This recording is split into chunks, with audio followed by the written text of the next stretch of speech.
oui. Ah, mais si tu es au lit, tu veux parler. Comment on va parler? Comment tu fais? Non, en fait, je suis au lit, mais je ne suis pas couchée. Ok. Que le Seigneur te fortifie. Amen. Amen, mon frère. Alors, là, dis-moi maintenant. Tu es Vous venu n'êtes pas de... camerounais, quoi. Tu dis... Vous n'êtes pas camerounais.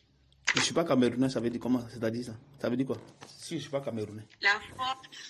La voix, la voix. La voix dit que je ne suis pas camerounais, c'est ça? Si, je suis de la Côte d'Ivoire, je ne suis pas camerounais. J'ai seulement des filles et des fils camerounais. Ah. Donc, tu vois que tu as senti un peu de camerounais en moi. Parce que il faut que vous français, vous parlez français un peu abrégé. Par contre, nous, on dit, il y a la différence. Je n'ai pas compris, tu dis. En Côte d'Ivoire, le français est un peu abrégé par rapport ici au Cameroun. Par contre, ici au Cameroun, on tire en fait, on tire. Ok. Donc, je disais que tu es venu vers ici, là. Explique-moi un peu. Quel est ton problème? Tu m'as contacté au fait, là. Quel est vraiment ton problème? Bon, en fait, j'ai vu votre enseignement et puis ça m'a captivé. Voilà pourquoi j'ai cliqué le lien au WhatsApp et puis... Bon, maintenant, à toi, avec le Seigneur, quelle est chose, comment on appelle, quel est ton rapport avec le Seigneur?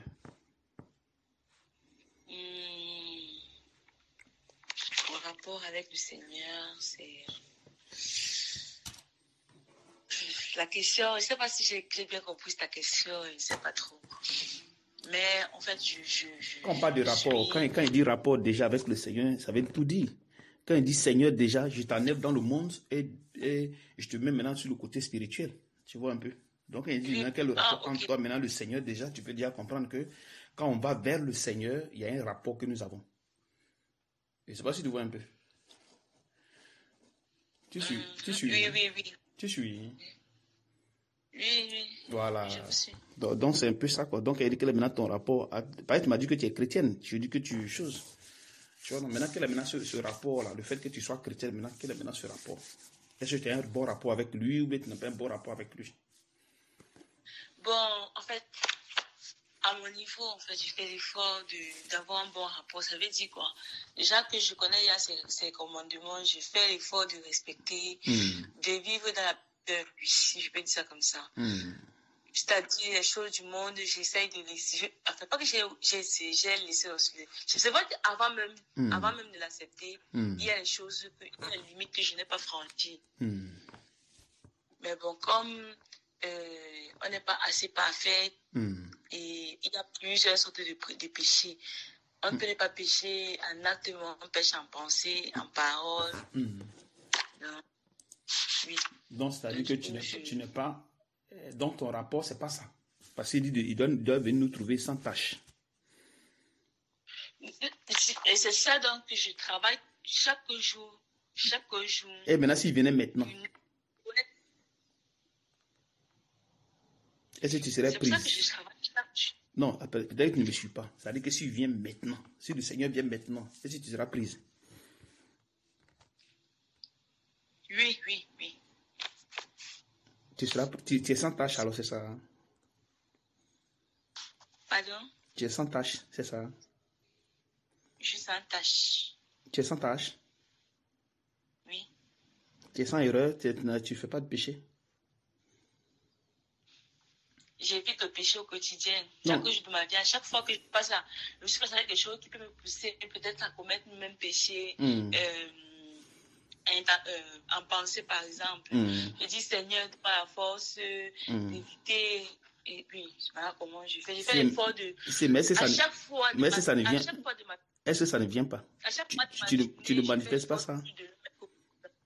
Tu dis? Pardon? Mais tu ne manifestes pas? À chaque moment de ma journée, j'ai fait l'effort de toujours être en relation avec lui. Donc, quand je suis face à une situation, je l'appelle, lui. Je sais que je l'appelle. Je l'ai pris parce que moi, j'ai déjà dit c'est mon tout. C'est mon père, c'est ma mère, c'est mes frères. C'est mon tout parce que vraiment, oui.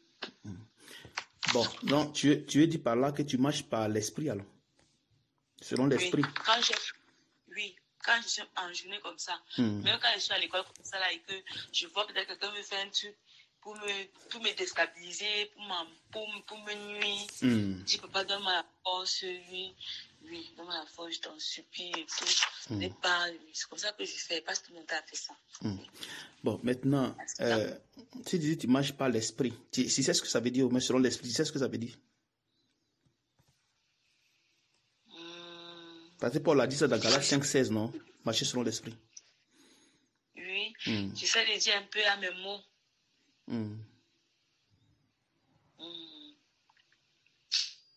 Marcher dans l'esprit, ça veut dire...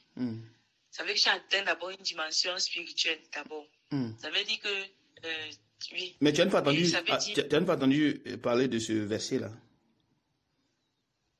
Petit frère, non, je n'ai pas encore étudié ce verset. Bon, si tu n'as pas connaissance de ce verset, comment tu connais Dieu alors? Parce que c'est impossible. C'est pour dire que tu fais les choses par toi-même et non selon Dieu. Tu t'efforces pour ne pas pécher. Oui, voilà. Je m'efforce de ne pas pécher et chaque jour au quotidien, je fais l'effort. Parce que pourtant qu'on ne fait pas ça. Là, j'ai des personnes. On ne fait pas ça. Là, j'ai plusieurs personnes avec lesquelles j'essaye de... Mais pourtant que ça ne se fait pas. Oui, mais c'est pas comme ça. Parce que quand tu le fais, c'est l'orgueil au fait. C'est-à-dire que toi, tu te glorifies toi-même. C'est-à-dire que tu manifestes des œuvres pour plaire à Dieu. Pourtant que normalement, c'est pas ce que la Bible dit. Est-ce que tu lis la Bible? Oui. Voici ma Bible même ici. Tu lis la Bible? Oui. Alors pour être agréable à Dieu, qu'est-ce qu'il faut faire?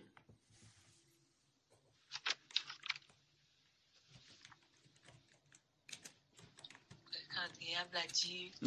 Il faut marcher ses commandements. Il faut...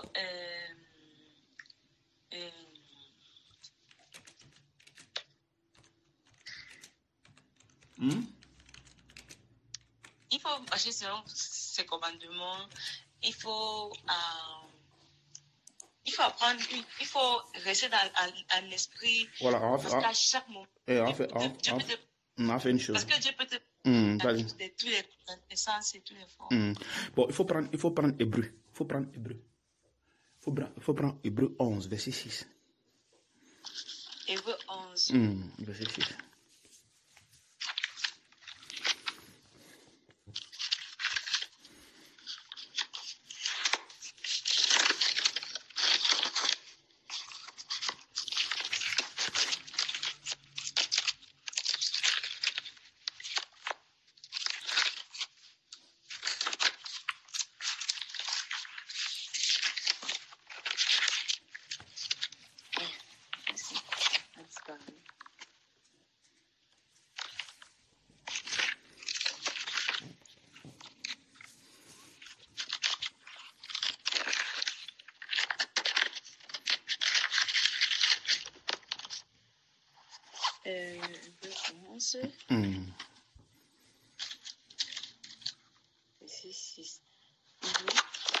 Or, sans la foi, il est impossible de lui être agréable. Amen. Car il faut...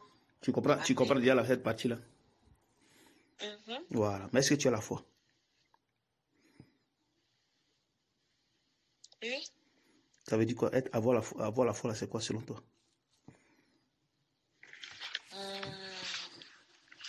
Dépasse sa définition. C'est pas sa définition.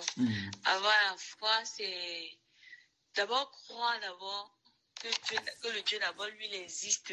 Même si on ne peut pas le voir, on ne peut pas le sentir, on ne peut pas le toucher. C'est d'abord ça, avoir la foi. Mais quand tu dis qu'il faut que tu saches que Dieu existe, et nous savons qu'il n'y a pas quelque chose de juste dans le corps. Nous savons que dans le corps de l'homme, il n'y a pas de justice, il n'y a pas de quelque chose de bon qui peut être agréable, qui peut se manifester pour être agréable à Dieu. Donc, c'est-à-dire que ce qui vient de l'homme, ça peut pas... ça donne rien, c'est-à-dire que ça ne donne pas quelque chose de positif. On dit l'affection de la chair ne peut pas se soumettre à l'ordre de Dieu.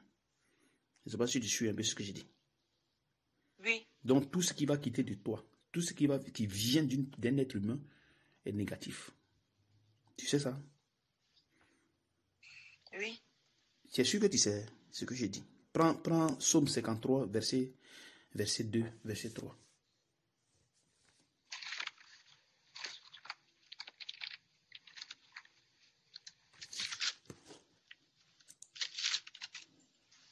Somme 53, verset 2. 2 à 3. L'insensé dit en son cœur, il n'y a point de Dieu. Si. Ils se sont corrompus. Ils ont commis des iniquités abominables. Si. Il n'en a aucun qui fasse le bien. Si. Monsieur, l'insensé, c'est celui qui... Non, vas-y d'abord. Vas-y. Dieu du haut des cieux regarde les fils de l'homme pour voir s'il y a quelqu'un qui soit intelligent, qui cherche Dieu. Oui. Vas-y. Je continue. Oui. Tous sont égarés. Tous sont pervertis. Il n'en a aucun qui fasse le bien. Pas même un seul. Ceux qui commettent l'iniquité ont-ils perdu? Amen. Tu as saisi quoi là? Tu as saisi quoi là?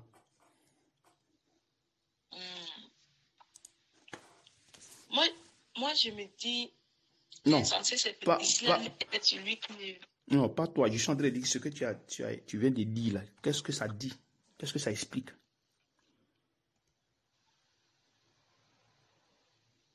Une petite, tu veux redire encore? Oui. Redis alors. L'insensé dit en son cœur, si. Il n'y a point de Dieu. Si.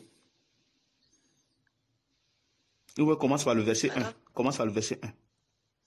Ok. Chef des chantres, sur la flûte, cantique de David.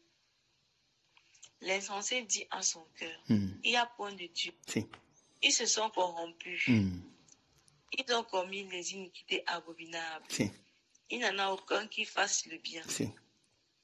Ça veut dire quoi? Il n'y en a aucun qui fasse le bien. Ça veut dire quoi?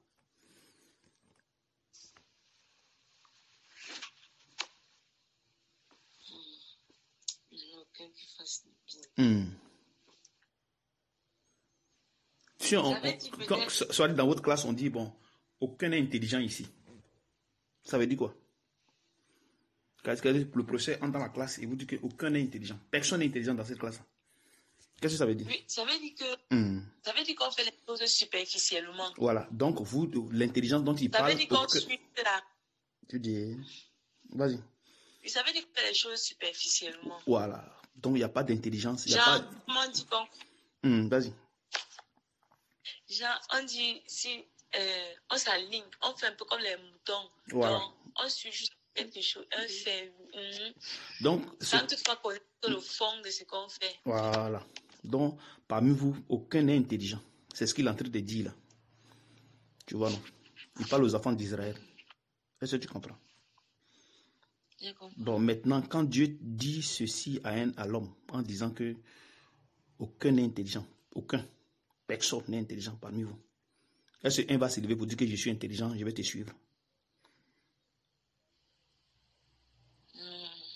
Que dis? Il faut d'abord que l'on sache d'abord. Non, je suis en train de dire que si Dieu dit déjà que personne ne le cherche, personne n'est intelligent parmi lui, il n'y a pas de bien, il n'y a pas ceci, il n'y a pas cela. Est-ce que toi, si tu te manifestes le bien, est-ce qu'il va considérer ça? Si du moins il dit déjà que vous êtes ceci, vous êtes cela. Oui, si tu manifestes le bien, il va reconnaître. Non, peut-être que tu ne suis pas. Alors, pour prendre le psaume 51, verset 5. 51, verset 5.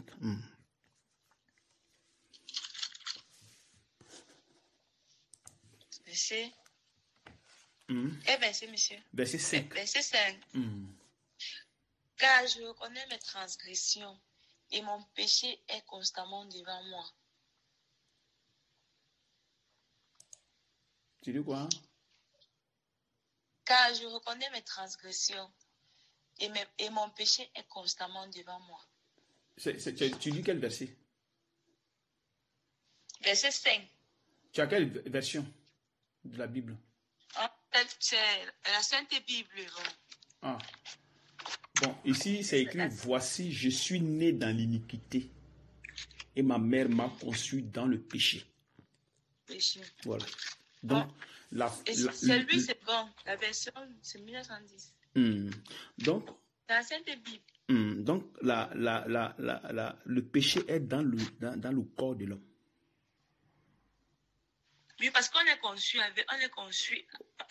déjà avec le péché. Avec le péché, voilà. Donc, lui seulement, il vient pour se manifester.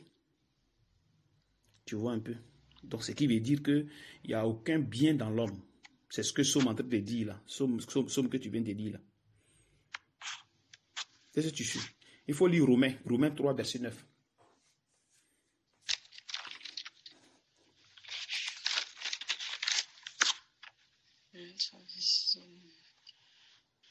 Quoi donc sommes-nous plus excellents? Nullement, car nous avons déjà prouvé que tous, juifs et grecs, sont sous l'empire du péché. Tu dis? Quoi donc sommes-nous plus excellents? Nullement, car nous avons déjà prouvé que tous, juifs et grecs, sont sous l'empire du péché. Voilà. Ça veut dire quoi? Donc, ça veut dire si tu es sur l'empire du péché, est-ce qu'il y a quelque chose de bien en toi? Oui, ça veut dire qu'on a été conçus déjà sous le péché. Oui. Donc? Nous sommes tous conçus dans le péché. Oui. Oui. Ça veut dire que maintenant, on doit reconnaître cela et confesser Dieu, Christ, Dieu en nous et le chercher à le suivre. Donc, on va découvrir, c'est une découverte, c'est un apprentissage. Mais je pense qu'on ne peut pas le faire tout seul. Maintenant que tu viens, tu comprends maintenant. C'est-à-dire que tout seul, tu ne peux pas. Tu as touché le point. Ce que je cherchais. Toute seule, tu ne peux pas. Tu suis maintenant? Je suis. Voilà. Quand tu dis que non, je suis Jésus, je fais ceci, c'est impossible. Parce que le péché est conçu en toi. Donc, impossible que tu marches avec Dieu par tes propres forces. C'est impossible. Donc, tout ce que tu fais là, tu fais ça selon ta propre volonté. Tu forces les choses, mais c'est pas possible. Et là, les enfants d'Israël, ils sont restés avec Dieu, ils ont forcé, mais est-ce qu'ils ont pu? Ils sont tous morts dans le désert par désobéissance, non? C'est pas ça. C'est ça. Voilà, tu vois. Donc, c'est là que je voulais que tu comprennes que c'est impossible à une personne qui est née d'une femme de suivre Dieu avec ses propres forces. C'est impossible. Souvent, tu as une fois entendu parler souvent dans les églises où on parle de libre arbitre. Le libre arbitre. On parle même de ça en philosophie. Voilà. Qu'est-ce que ça veut dire? C'est vrai que j'ai plus trop l'explication de libre arbitre en tête. On dit que tu es libre de choisir Dieu, c'est pas ça, hein? Ah, oui. C'est parce que les gens disent que tu es libre de choisir Dieu comme tu n'es pas libre, tu le suis comme tu ne le suis pas. Et c'est pas si tu comprends un peu. C'est pas ça, hein? Oui. C'est ça. Bon, maintenant, quand tu lis ce verset-là, est-ce que c'est vrai? En lisant ce verset-là. Le verset de Romains, monsieur. Oui, qu'on vient de dire là. Est-ce que c'est vrai? Non, c'est pas vrai. On peut prendre connaissance de son péché et décider de s'éloigner et de suivre maintenant Dieu. On n'est pas obligé de rester dans l'emprise du péché. Non, mais si tu es déjà dans l'emprise du péché, comment tu fais? Puisqu'il n'y a pas de bien en toi. Oui, quand il n'y a pas de bien en toi, tu peux, si tu as connaissance que Dieu existe. Si, mais le problème c'est quoi? Le fait que d'avoir connaissance que Dieu existe ne veut pas dire que tu connais Dieu. C'est ça qui est le problème. Oui. Les démons aussi disent que Dieu existe aussi, non? Mais ils font la volonté de Dieu. Ils ont cette connaissance-là. Les démons, eux aussi, ils savent que Dieu existe. Ils savent que Jésus est fils de Dieu, ils savent. Mais ils font la volonté. Non. Voilà. Et pourquoi? Parce qu'en eux, il n'y a pas cette capacité. Ça n'existe pas. Tu suis un peu. Tu sais que quand Dieu a créé Adam, là, est-ce qu'il y avait le mal en lui? Quand Adam a été créé, Oui. est-ce qu'il y avait le mal en lui? Non, non. Dieu l'a créé Il y avait parfait. pas le Dieu l'a mal. créé parfait, c'est pas ça? Oui, Dieu l'a créé parfait. Voilà. Maintenant, c'est quand il a péché que le péché est entré. C'est pas ça? Quand il a désobéi. Oui, quand il a désobéi. Voilà. Maintenant, quand le péché entre maintenant, le péché maintenant engloutit maintenant ce qui était bien en lui. Ce qui fait qu'il ne peut plus manifester le bien. Tout ce qui va manifester, c'est le péché. Même si c'est bien devant les yeux des gens, des hommes. Mais devant Dieu, c'est pas juste. Parce que il s'est corrompu. Tu es là. Hein? Je suis là. Voilà. Tu vois, non, il s'est corrompu. Donc ça fait maintenant que tout ce qu'il va faire, va pas, parce que il s'est mis sous l'empire du péché. Est-ce que quand tu es chez ton père, tu es sous l'autorité de ton papa et tu peux faire ce que tu veux? Non. Voilà, c'est pareil, c'est la même chose. C'est pour cette raison, la Bible utilise le mot miséricorde. Quand tu attends miséricorde, miséricorde, c'est ça. C'est-à-dire que Dieu vient chercher sur l'être humain qui n'a plus d'issue, au fait. Voilà, il n'y a plus de résolution, il n'y a plus toutes les 400 choses, il n'y a plus rien, il n'y a plus de solution, il n'y a plus rien. La personne est dos au mur. Tu vois, non? Donc Dieu est venu sauver par miséricorde. Donc ce n'est pas par nos œuvres qu'il nous sauve, mais par amour. Voilà, c'est pour cette raison on va parler du don. C'est-à-dire que c'est un don. C'est gratuit. La vie éternelle, elle est gratuite. Il nous donne ça gratuitement. Parce que plusieurs disent que non, le libre arbitre, on parle de libre arbitre, c'est-à-dire que tu es libre de choisir Dieu comme tu es libre de ne pas choisir Dieu. Tu es libre de faire le bien comme tu n'es pas libre de faire le bien. Pourtant, nous savons que dans le corps de l'homme, il n'y a pas de bien. Le bien est englouti. Donc le bien ne peut plus se manifester. Ça a été englouti par le péché. Puisque le péché est conçu à l'intérieur. Tu vois. Donc ça fait maintenant que le bien ne peut pas se manifester. Donc maintenant Dieu vient maintenant pour nous aider. Puisque nous sommes dans les ténèbres. Voilà. Et lui, il est la lumière. Il vient maintenant nous éclairer. Bon, si toi tu es dans les ténèbres, est-ce que tu peux aller vers la lumière? Non. Voilà, tu ne peux pas. Impossible. Ouais, impossible, tu vois. Mais c'est la lumière qui peut venir vers les ténèbres. D'accord. Tu vois. Donc c'est comme ça nous sommes. Mais, tu dis?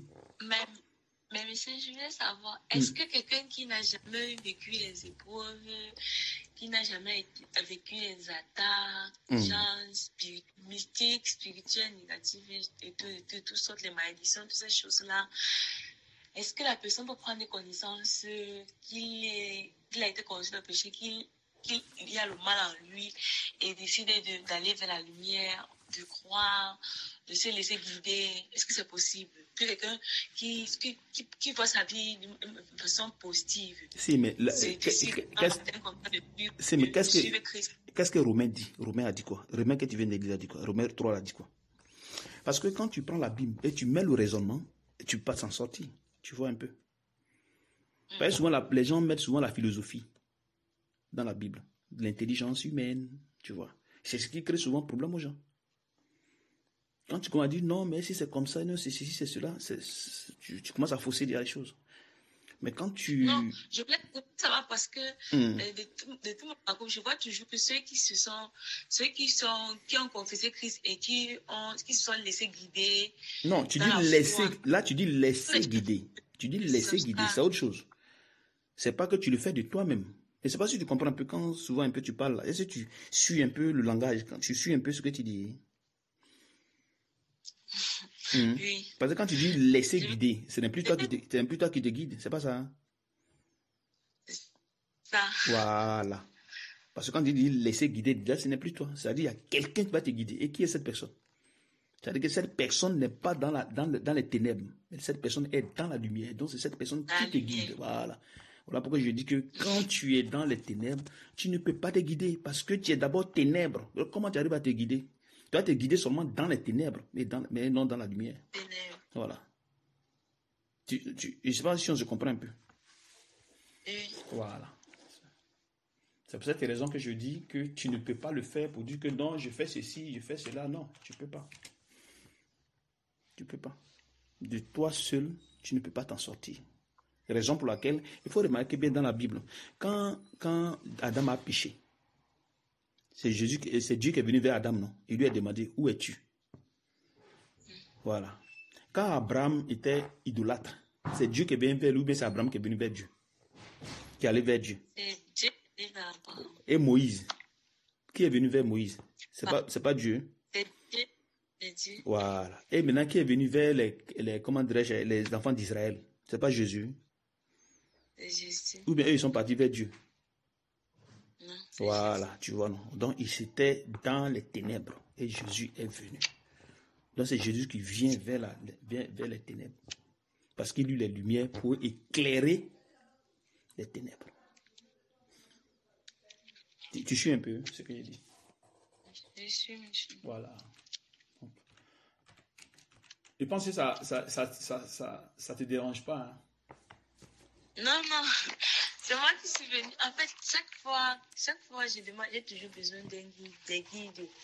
Donc, des enseignements pour me fortifier, oui, pour m'aider dans la foi, oui. Parce que je sais que je ne peux pas. Voilà, amen. Maintenant que tu l'as dit, je pense que c'est une bonne chose. Parce que quand tu dis que de toi-même, tu ne peux pas t'en passer, tu es ténèbre, donc tu ne peux pas t'en sortir. Donc tout ce que tu vas faire, c'est zéro. C'est-à-dire que si Jésus vient maintenant, tu ne peux pas t'enlever. Et à un moment donné, quand tu es tout seul, à un moment donné, tu dis, ah, même le Dieu que je sais là, est-ce que là, il m'écoute même?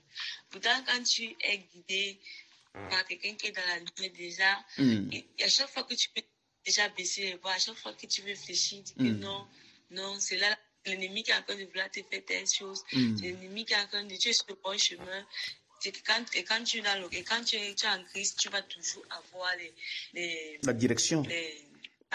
Oui, c'est ça qui montre que tu montre que tu es sur le bon chemin. Amen. Tu sais que la brebis ne peut pas se guider seule, non? Oui. Il faut un berger. Oui. Et pourquoi il faut un berger? Pourquoi? Pour qu'il soit guidé. Parce qu'à un moment donné, il va dans la direction. Peut changer, peut se dérouler. Voilà. Tu vois les enfants d'Israël, quand ils devaient aller dans le désert, bien vrai qu'il y avait Dieu, mais il y avait quelqu'un devant eux. Qui était-il? C'était qui? Jésus. Non, mais il y avait Moïse, non? Avec son frère, son grand frère, Aaron. Voilà. Tu vois. Donc c'est pareil aussi. Le Dieu ne change pas, tu le sais très bien, non? Oui. Voilà. Il faut prendre Jean 6, verset 44.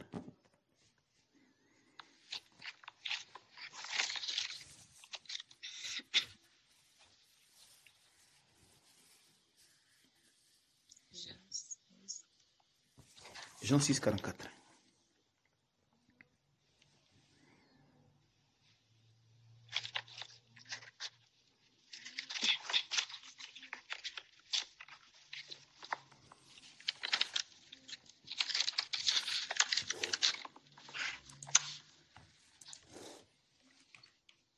Nul ne peut venir à moi si le Père qui m'a envoyé ne l'attire.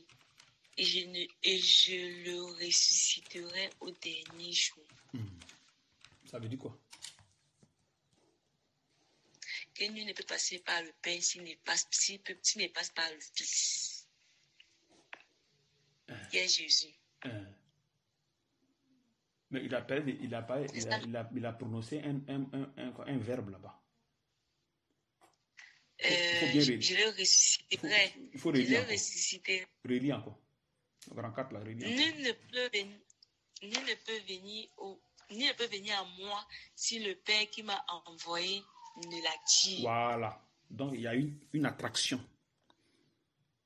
Voilà. Et c'est pas si tu suis un peu, non? Oui. Voilà. Donc il y a quelqu'un qui doit attirer. Donc puisque tu es dans les ténèbres, donc il faut qu'il te tire des ténèbres. Tu suis un peu?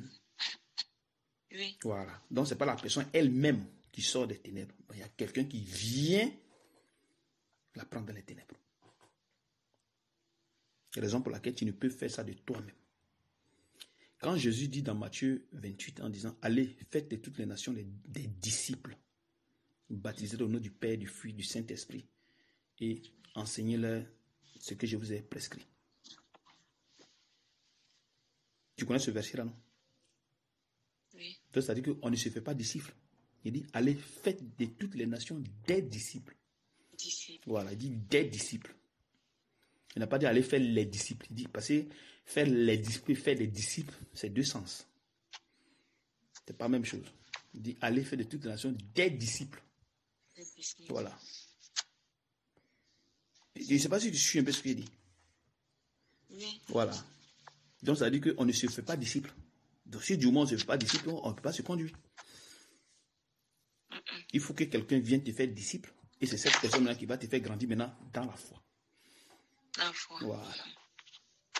On a dit que de toi seul, tu ne peux pas t'en sortir. Tu ne peux pas.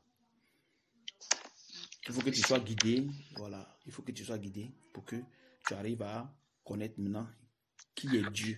C'est même chose comme Jésus quand il est venu vers nous. Il nous a montré comment il faut suivre Dieu. Quand il est venu, il n'est pas resté au ciel. Il est descendu pour nous montrer comment il faut. Voilà. Donc, un exemple, un modèle. Donc, quand il vient maintenant, quand il part maintenant, il faut qu'il laisse maintenant des gens comme modèle pour pouvoir vous attirer et maintenant vous transmettre aussi, comment dirais-je, cette vie-là, non? Est-ce que tu comprends? Oui. Comme Paul dit, soyez mes imitateurs, comme je le suis de Christ. C'est pas ça? Hein? C'est ça. Voilà, donc pour suivre Christ, il faut passer par quelqu'un d'abord. Bon, maintenant, si toi tu veux suivre Christ, tu es passé par qui? Tu as pris l'exemple de qui? Je ne peux pas. Je ne peux pas. C'est que même ta parole ne doit même pas arriver jusqu'à Christ parce que quel est ton intercesseur? Voilà, tu as vu. Tu as un qui intercède. Tu vois un peu. Tu suis un peu ce que j'ai dit. Voilà. Il faut lire Jean 10, verset 27. Jean 10, 27.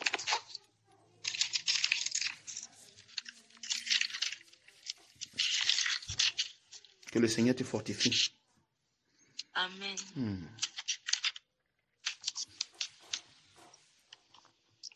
Mes brebis attendent ma voix. Qu'est-ce qu'il a dit? Je les connais. Il a dit quoi? Il dit mes brebis. Il n'a pas dit les brebis. Il dit mes brebis. Tu sais qu'il y a une différence entre les brebis et mes brebis. Il dit mes brebis entendent ma voix. Oui, vas-y. Mes brebis attendent ma voix. Je les connais. Et elles me suivent. Tu as compris? Il dit elles me suivent. Voilà. Brebis, Mais. et il est connu. Donc avant que tu viennes à Jésus, tu es d'abord sa brebis. Avant que tu ne viennes.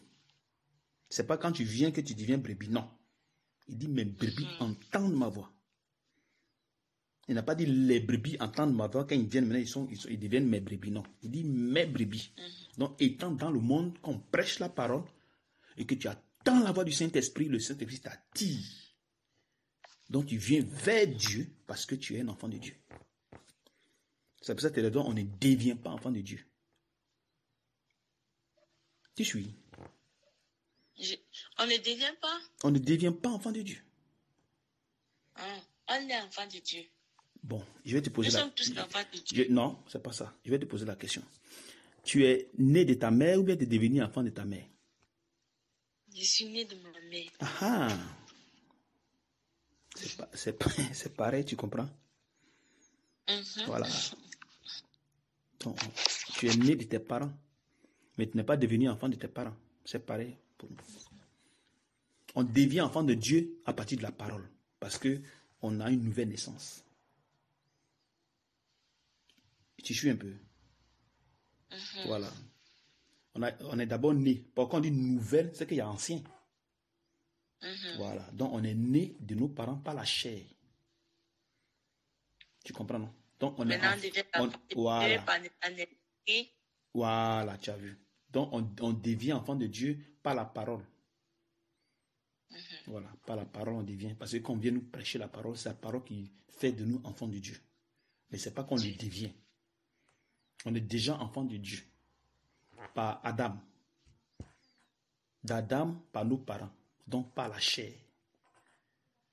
Maintenant, par l'esprit, c'est-à-dire la parole, maintenant, on devient enfant de Dieu. Donc, on est de nouveau. Voilà. Donc, devenir enfant de Dieu par la parole, c'est-à-dire qu'on vient maintenant en Christ. Donc, on laisse maintenant les parents de la chair. On entre maintenant, on retourne maintenant à l'initial. Il faut être restauré. Parce qu'il y a eu des choses déformées en nous. Donc, maintenant, il faut, par les péchés. Voilà, par le péché. Donc, il faut revenir maintenant à la souche, au Créateur, au Père, pour que maintenant il puisse maintenant enlever. Il y a quelque chose qui est entré en toi qui doit maintenant enlever. Afin que le bien qui était à l'intérieur soit manifeste maintenant. Si tu ne suis pas bien, que tu ne comprends pas, tu me dis et que moi je t'explique. J'ai compris la partie. Ah, ok.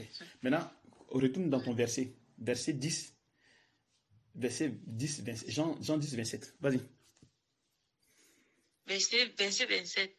27. Mes brebis entendent ma voix. Je les connais. Si. Et elles me suivent. Oui. Verset 28. Je leur donne la vie éternelle. Si. Et je leur donne la vie éternelle. Et elles ne périront jamais. Et personne ne les ravira de ma main. Voilà. Tu as compris ça au moins? Tu peux m'expliquer? Il dit, je leur donne la vie éternelle. Il dit, je leur donne.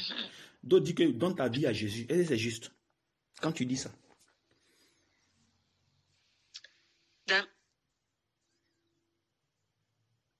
Tu dis. Allô?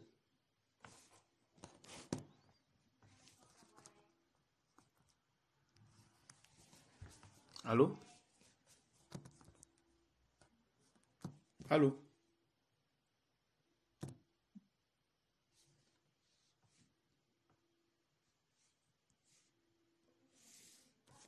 Problème de connexion.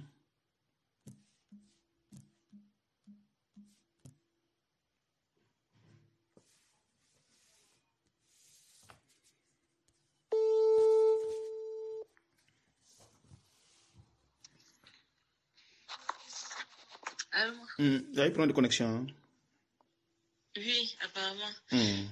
Ok, vas-y. Quand on dit que je leur donne la vie éternelle, quand on dit que je leur donne la vie éternelle, ça veut dire que du moment où on est enfant de Dieu et on devient enfant de Dieu, et du moment où on devient enfant de Dieu, on a une vie éternelle. Donc même après la mort. Oui, tu continues de vivre avec Dieu. Parce oui, que même après la mort, oui. Après la mort, on continue de vivre. Voilà, qu'on de vivre avec le Seigneur. Parce qu'il avait dit à Adam que si tu manges ceci, tu désobéis, tu vas mourir. Tu vois. Voilà. Il dit que tu vas mourir. Donc non seulement il meurt spirituellement, mais il meurt aussi physiquement. Physiquement. Donc il y a deux morts. Il y a d'abord la mort spirituelle où il va se séparer de Dieu. Donc il n'aura plus la grâce, il n'aura plus tout ce confort-là. Donc il va vivre dans la malédiction. Voilà. Et après maintenant il va mourir. Donc c'est ces choses-là maintenant que Dieu maintenant vient maintenant nous, pour ne plus maintenant que on meurt, on reste dans les ténèbres, même si on meurt, on sera toujours avec lui. Donc il dit, je leur donne la vie et je leur donne la vie éternelle. Puisque nous-mêmes, on s'est donné la mort, qui est le péché. Maintenant, quand il vient maintenant, il nous enlève maintenant dans ce péché. Donc c'est lui qui donne la vie. Maintenant, quand les gens disent que je donne ma vie à Jésus, est-ce que c'est juste? Donner sa vie à Jésus. Par rapport au verset que tu lis, quand tu mets en parallèle. Donner sa vie à Jésus. Oui, c'est juste. C'est, mais quand tu lis ce verset, qui donne la vie ici? C'est toi qui donne la vie, mais c'est Jésus qui donne la vie. C'est Jésus qui donne la vie. Bon, maintenant, quand on dit donne sa vie à Jésus, là, c'est écrit dans la Bible? Non, c'est pas écrit dans la Bible. Parce que c'est Dieu qui nous donne la vie, c'est pas à nous de nous donner la vie. Bon, maintenant, quand on dit donne ta vie à Jésus, là, ça veut dire quoi? C'est qui a fait sortir ça? Mais je pense que c'est une façon de dire qu'on a cru. qu'on a décidé, on a pris connaissance de nos péchés et on décide de sortir de ces péchés pour suivre la lumière qui est Dieu. Mais quand tu as cette conception, c'est comme toi-même, tu te sauves toi-même. Oui. Pourtant, on doit glorifier Dieu, on ne doit pas glorifier notre personne. Ok. Tu suis un ça peu? Veut dire qu'on ne dit pas qu'on donne sa vie à Dieu. Si, mais quand tu dis, si tu donnes ta vie à Dieu, pourtant qu'il y a un verset qui dit le contraire. Entre toi et Dieu, qui dit la vérité? C'est Dieu. Hein? C'est Dieu. C'est pour cette raison que les gens ont des problèmes. Où tu vois que les gens n'arrivent pas à s'en sortir parce qu'ils se glorifient. Ils ne glorifient pas Dieu. À Dieu. Tu suis un peu? Il faut lire Éphésiens 2. Allons dans Éphésiens 2. À part de verset 9.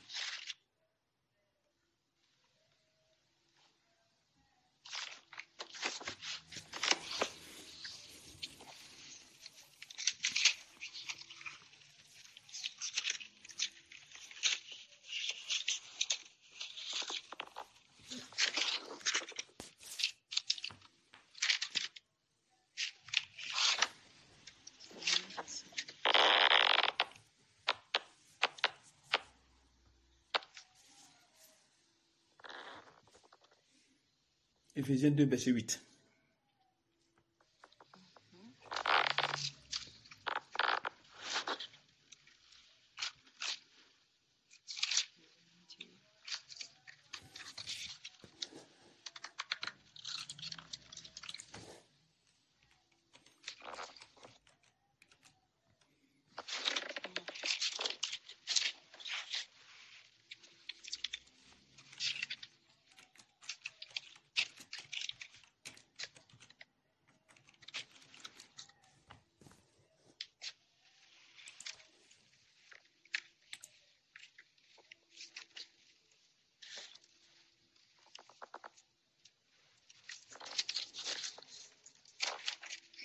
Éphésiens 2, verset 8.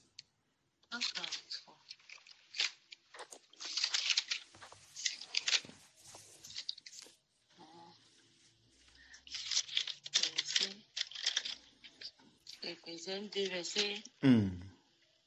Verset combien? Verset 8. Ok. Car c'est par la grâce que vous êtes sauvés. Par le moyen de la foi.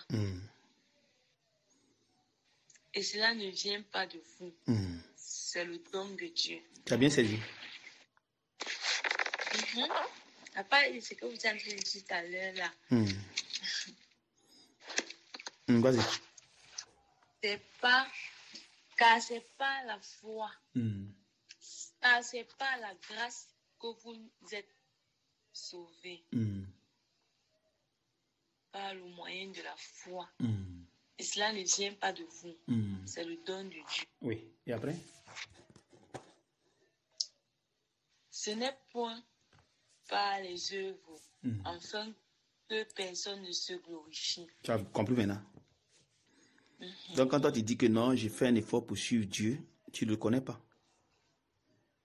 C'est vrai. C'est-à-dire que si Jésus venait maintenant, allez, toi, tu ne pourrais pas être enlevé. Parce qu'il y a l'orgueil en toi. C'est vrai. Tu vois un peu. Vas-y, avance. Parce qu'à ce moment-là, c'est comme si ce n'était pas mes propres forces que voilà. Pourtant, il y a un être suprême qui me donne cette force-là de continuer. Amen. Tu vois. Et pourquoi tu ne veux pas reconnaître? Parce que tu es pécheresse. Donc le péché t'empêche de reconnaître que Jésus est ton sauveur. Même si tu le dis dans la bouche. Mais ton être intérieur le refuse.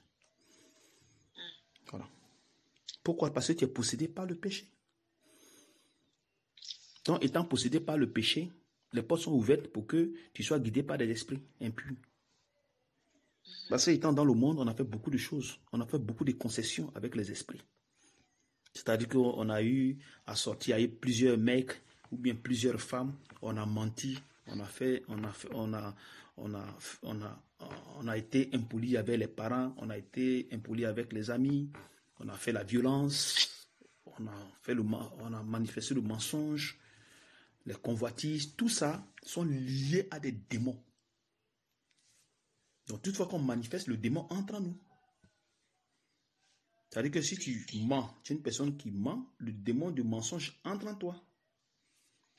Si tu voles, le démon de vol entre en toi. Si tu forniques, le démon de fornication entre en toi. Et c'est comme ça les démons entrent. Les démons entrent. Les démons entrent. Là, tu peux avoir au moins 2, 3, 4 millions de démons en toi. Et là, tu dis que non, je suis Jésus, j'aime Jésus. Pourtant que les démons sont là. Donc les démons vont te faire croire que ouais, il faut suivre Jésus. Dis à Jésus que ouais, toi tu peux te sauver. Il faut dire à Jésus que tu peux faire les choses par toi-même. Et c'est comme ça. Et maintenant, ils vont te guider. Ils vont te guider. Dès que tu mets en fait direct. Tu vois. Donc tu as fait plein de choses. Ils vont t'amener à te faire croire que tu es bien, tu es juste pourtant que ton cœur est plein de péchés. Parce que Jésus a dit que c'est du cœur que viennent les adultères, les meurtres, les faux témoignages. Donc tout est sur le cœur là-bas. C'est pour cette raison que Jésus doit d'abord te faire disciple. Quand il te fait disciple maintenant, il va vider maintenant sur ton cœur, tout ce qui est sur ton cœur, il vide ça. Donc la vie que tu as menée là, cette vie qui a mené, tu as eu à poser des axes qui ne sont pas bien devant Dieu, liés à des démons, tu as eu à faire des alliances, tout ça va commencer à briser. Tu vas commencer à briser tout pour que tu sois libre. Parce que tu es chargé de péché. Jésus dit que vous qui êtes fatigués, venez à moi. Tu vois, vous qui êtes chargés, vous qui êtes fatigués, venez à moi. Donc on est chargé de péché. Parce qu'on s'est lié à des esprits démoniaques. Puisqu'on est sur l'empire du péché. Donc le péché est une œuvre spirituelle avant que ça soit manifeste dans la chair, dans les membres. C'est d'abord spirituel. Le péché au-dessus de l'homme. Tu vois, non? Donc, ce qui fait que ça ne t'empêche pas de ne pas pécher. Forcément, tu vas pécher. Tu ne te guides pas, c'est le péché qui te guide. Tu vois un peu? Voilà. Maintenant, quand tu viens maintenant dans le corps de Christ, c'est Christ même qui va te guider. Ce n'est plus le péché, c'est Christ même qui va te guider. Donc, quand tu dis que tu marches par toi-même, tu peux te sauver, tu peux choisir Dieu, tu peux faire ce que tu veux, c'est l'orgueil. Tu vois un peu? C'est-à-dire que tu donnes la gloire à ta personne, tu donnes la gloire au démon. Tu joues un peu. Je suis. Vas-y, continue. Car nous sommes son ouvrage, ayant été créés en Jésus-Christ pour des bonnes œuvres, pour les bonnes œuvres que Dieu a préparées d'avance, afin que nous les pratiquons. Tu as compris quoi là? Qu'est-ce que tu as compris dans ce verset? Que nous avons été faits par Dieu. Oui. Et nous devons faire des choses, des œuvres qui doivent...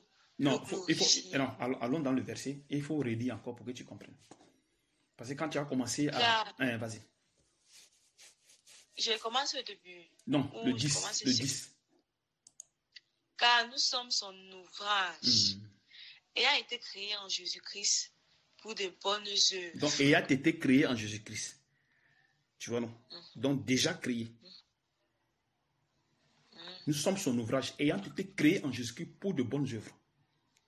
Donc, avant que tu ne viennes sur la terre, tu as été choisi par Jésus pour que tu puisses manifester cela sur la terre. Tu vois, donc, il a créé quelque chose en toi qui doit être manifeste pour de bonnes œuvres. Tu vois, donc, toi, c'est son ouvrage, ayant été créé en Jésus-Christ pour de bonnes œuvres que Dieu a préparées. Donc, les œuvres étaient préparées d'avance. Voilà. Donc, les œuvres sont à l'intérieur de ta personne. Ça est là. Mais seulement que ça a été étouffé par le péché. Donc, quand il te disait, il parlait du bien, le bien est là, mais seulement que tu es couvert par le péché, donc ça ne peut pas se manifester. Il dit, enfin que nous les pratiquions. Donc, il y a un temps pour les pratiquer. Si tu es dans le monde, tu ne veux pas les pratiquer. Parce que tu es sous l'empire du péché. Tu es sous l'autorité du péché. Donc, tu ne peux pas manifester le bien. Puisque c'est Dieu qui a créé. Et ça attend Dieu. Parce que c'est lui qui a créé, ce n'est pas toi qui as créé. C'est lui qui a créé ces biens-là. Et c'est à l'intérieur de ta personne. Mais pour que ça soit manifeste, ce n'est pas sous l'autorité du péché que tu vas manifester cela, non. C'est sous l'autorité de Dieu que tu vas manifester. Donc c'est ce même Dieu là maintenant qui va venir te chercher pour t'enlever maintenant sous l'autorité de l'ennemi, en fait que lui il te mette sur son autorité pour que tu puisses maintenant manifester maintenant les œuvres pour glorifier son nom. Parce que si c'est sous l'autorité de Satan et que tu manifestes, tu as glorifié Satan. Ou bien c'est pas ça. C'est ça, c'est ça. Voilà, tu as glorifié l'ennemi. Donc lui, il ne veut pas que tu glorifies l'ennemi. Donc il va te mettre sur lui son autorité. C'est comme une femme. Une femme qui est chez ses parents, elle fait ce qu'elle veut. Mais le jour qu'elle va se marier là, elle sait pourra faire ce qu'elle veut. Non, non. Voilà, elle reste sur l'autorité de son mari. Donc tout ce qu'elle faisait, tout ça allait, c'est fini. C'est pareil. Tu vois. Donc toute fois qu'on est sous l'autorité de Dieu, allez, c'est fini. On ne peut plus faire ce qu'on veut. Et pour être sous l'autorité de Dieu, il faut forcément qu'on te fasse disciple. Quand on te fait disciple maintenant, il faut maintenant qu'on t'enseigne la vie de Dieu. Comment tu dois marcher. Parce que tu ne dois plus marcher comme tu marchais avant. Non, ce n'est plus ça. Les choses changent.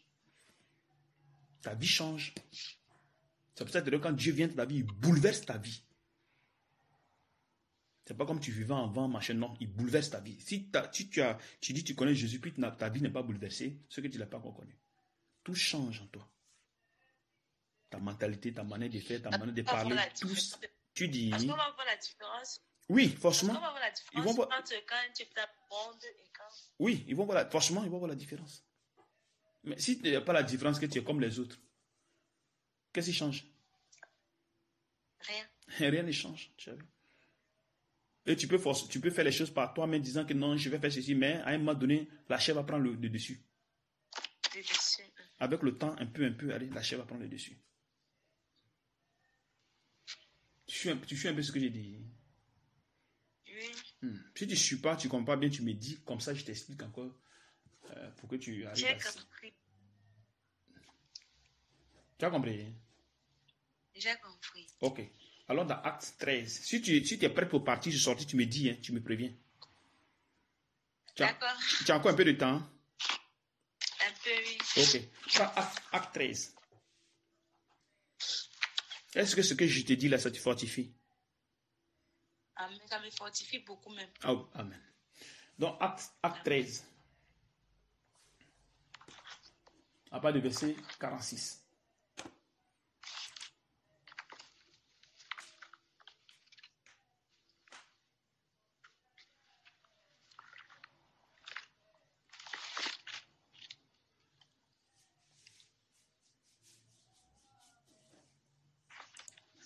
Acte 13, 46.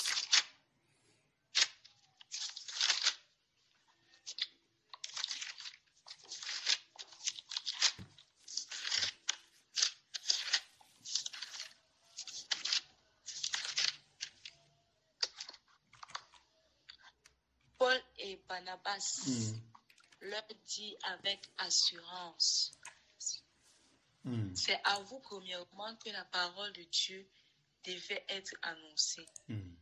Mais puisque vous l'avez repoussée et que vous vous jugez vous-même indigne de la vie éternelle, voici nous tournons vers les païens. Vas-y. Je continue. Vas-y. Ainsi nous l'a ordonné le Seigneur. J'étais établi pour être la lumière des nations, pour porter le salut jusqu'aux extrémités de la terre. Les païens se réjouissent. Les païens se réjouissaient en attendant cela. Ils glorifiaient la parole du Seigneur. Et tous ceux qui étaient destinés à la vie éternelle crurent. Ça veut dire quoi? Les païens se réjouissaient en attendant cela. Ils glorifiaient la parole du Seigneur en tous. La dernière partie là. Les païens se réjouissaient en attendant cela. Ils glorifiaient la parole du Seigneur et tous ceux qui étaient destinés à la vie éternelle crurent. Ça veut dire que, monsieur, du moment où le Seigneur a tourné, eu du penchant vers les païens. Uh-huh. Et, oui, et tout de suite, sa parole a transformé ces païens-là par rapport à Paul et Barnabas, qui étaient d'abord, premièrement, son choix. Oui, maintenant, à la fin, je vais dire à la fin. Cru, le 48, qu'est-ce qu'il dit là? Les païens se réjouissaient. En entendant cela, ils glorifiaient la parole du Seigneur et tous ceux qui étaient destinés à la vie éternelle. Va doucement pour que tu comprennes. Et tous ceux qui étaient tu as destinés. Voilà. Tu comprends quelque chose là? Étaient destinés. Oui. Tu comprends quoi là? Ça veut dire que même parmi ces païens-là, il y a ceux qui étaient destinés à la vie. Tu vois? À la vie éternelle, là, voilà. On croit. Voilà. Donc, ça dit la croyance n'est pas venue d'eux, mais c'est parce qu'ils étaient destinés à croire. Donc, qu'est-ce que Dieu fait pour que les apôtres, Paul et Barnabas, puissent prêcher? Il faut que Dieu délègue ces personnes-là pour les envoyer au lieu où Barnabas doit prêcher pour qu'ils arrivent à croire, parce que c'est le temps de croire. C'est pas qu'ils ont décidé d'un pour dire que bon, on va aller écouter puis on va croire. Non, c'est pas ça. Parce qu'ils sont destinés à cela. Donc quand ils vont dans le coin, conduits par le Saint-Esprit, attirés par le Saint-Esprit, Paul aussi attiré par le Saint-Esprit, ils vont se croiser dans un lieu, mais tout ça c'est guidé par l'Esprit. Alors quand maintenant ils vont prêcher maintenant, et maintenant ils vont croire maintenant, ils vont commencer à glorifier maintenant Dieu. Parce qu'ils ont été destinés pour ça. Donc ils ont été choisis pour ça. On ne croit pas parce qu'il faut croire. On croit parce qu'on a été choisi. Voilà. Donc, ça veut dire que dans le monde, ce n'est pas tout le monde qui croit. Il y a des gens qui doivent croire la parole de Dieu et être sauvés. Il y a d'autres qui ne croiront jamais. Tu suis maintenant? Amen. Voilà. Allons dans Marc 4. À partir du verset 11.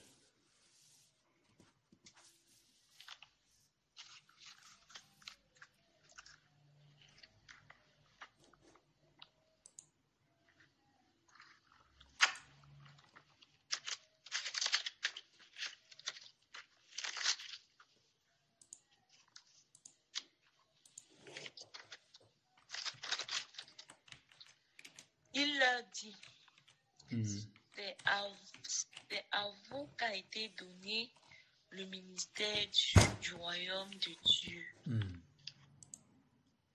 Mais pour ceux qui sont dehors, tout se passe en parabole. Donc, tu as vu qu'il y a deux catégories de personnes. Il leur dit, c'est à vous qu'a été donné. Et maintenant, il y a un groupe qui est dehors. Donc, ceux-là, tout se parle en parabole. Voilà. Tu vois les deux types de catégories de personnes là. Il y a peut-être qui ont pas lu. Ceux que le Seigneur Dieu avait d'abord choisi. Et après maintenant, il y a les païens. Non, mais oui, mais il dit ceux qui sont dehors. Ceux qui sont dehors. Et ceux qui sont dehors sont les païens. Ce ne sont pas forcément les païens. Pas forcément. Il ne faut pas aller dans ce sens-là, sinon tu vas te tromper. C'est-à-dire qu'il dit c'est à vous qui a été donné de connaître le mystère. C'est pas ça. Mais après les Juifs, est-ce que les païens n'ont pas cru? Après les Juifs, est-ce qu'il n'y a pas de chrétiens païens? Il y a des chrétiens païens. C'est ce que je suis en train de dire. Nous qui sommes païens, là, on est devenus chrétiens parce qu'on était sans Christ. C'est ce que tu vois. Voilà. Mais il dit ceux qui sont dehors là. Bon, vas-y, avance dans le verset. Ceux qui sont dehors, tout se passe en parabole. Enfin, quand ils voient et s'aperçoivent et ne s'aperçoivent point. Enfin, qu'en voyant, ils voient et n'aperçoivent rien. Oui. Et qu'en entendant, ils entendent et ne comprennent point. Oui. Pour quel but maintenant? De peur qu'ils ne... Voilà, pour quel but maintenant? Vas-y. De peur qu'ils ne se convertissent et que les péchés ne leur soient pardonnés. Tu as compris quoi? Ça veut dire qu'on peut se dire chrétien sans toutefois l'être. Voilà. Donc ici, il est en train de dire ici que eux, ils voient, mais ils n'aperçoivent pas. Ils ne s'aperçoivent pas. Voilà. Ils entendent, ils ne comprennent pas. Parce qu'il y a une différence entre entendre et comprendre. Voilà. Tu vois. Mais pourquoi tout ça? Pour ne pas que les péchés les soient pardonnés. Pourtant, Jésus dit, venez à moi, vous qui êtes fatigués. Donc, c'est-à-dire, quand Jésus dit, venez à moi, ce n'est pas à tout le monde qui parle. Mais il parle à des personnes qui sont choisies dans le monde. C'est à ceux-là qui doivent venir à lui. C'est pour cette raison, on ne peut pas dire que je donne ma vie à Dieu. Donne ta vie à Jésus. Donne ta vie à Jésus. Non. Tu joues maintenant. Ça te choque? Pardon. Ça te choque? Oui, parce que ça me fait me remettre encore en question. Tu vois, il dit quoi? Enfin, qu'en voyant, ils ne voient. Et en aperçoivent point. Et qu'en entendant, ils n'entendent et ne comprennent point. De peur. Il dit quoi de peur? Donc, ça dit Dieu a peur qu'ils soient sauvés. Pourtant, les gens disent que Dieu est bon, Dieu est bon, Dieu est bon, Dieu est bon. Mais Dieu dit qu'il a peur que cela soit sauvé. Dieu qui nous a créés, il a peur que d'autres soient sauvés. Tu as une fois entendu ces gens d'évangile là, depuis que tu es chrétien? Non. Donc, c'est-à-dire que tu n'as jamais été chrétien. C'est pour ça que je dis que en étudiant ça aujourd'hui, tous les versets de jeudi, je me remets en question. Voilà. Tu vois. Je me rends compte que j'étais plutôt orgueilleuse. Voilà. Je faisais les choses par moi. Par toi-même. Tu veux te sauver toi-même. Oui, je voulais me sauver. Oui, je voulais me sauver moi-même. Voilà. Donc c'est un peu ça. Avec les versets, je me rends compte de ça. Allons dans Romains 8, en Romains 9, pardon, à part de verset 6.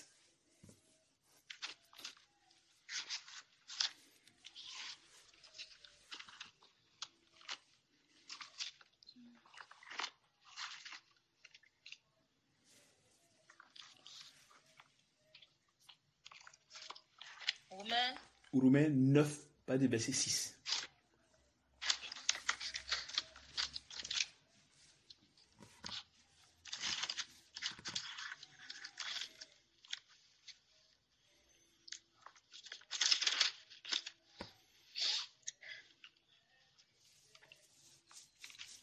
Ce n'est point à dire que la parole de Dieu soit restée sans effet. Car tous ceux qui descendent d'Israël ne sont pas Israël. Voilà. Il dit tous ceux qui descendent d'Israël ne sont pas tous Israël. Vas-y. Et pour être la postérité d'Abraham, ils ne sont pas tous ses enfants. Voilà. Tu as compris ça? Tu as vu que Ismaël est d'Abraham. Mais du côté spirituel, il n'est pas son enfant. Voilà. Vas-y. Mais il est dit en Isaac. Mais il est dit en Isaac sera nommé pour toi postérité. Si.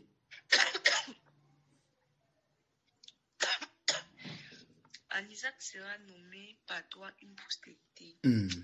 C'est-à-dire que ce ne sont pas les enfants de la chair qui sont enfants de Dieu. Voilà.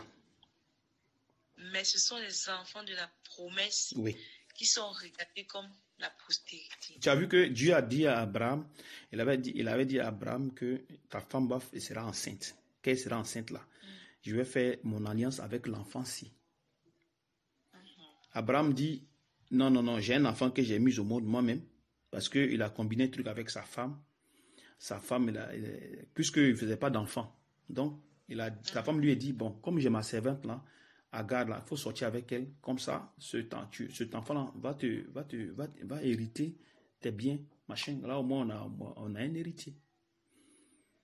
Et c'est comme ça que lui, il va avec la femme, et maintenant, l'enfant sort. Quand l'enfant sort, Dieu vient, il dit que je vais faire une alliance avec toi. Ok, dans Genèse 17.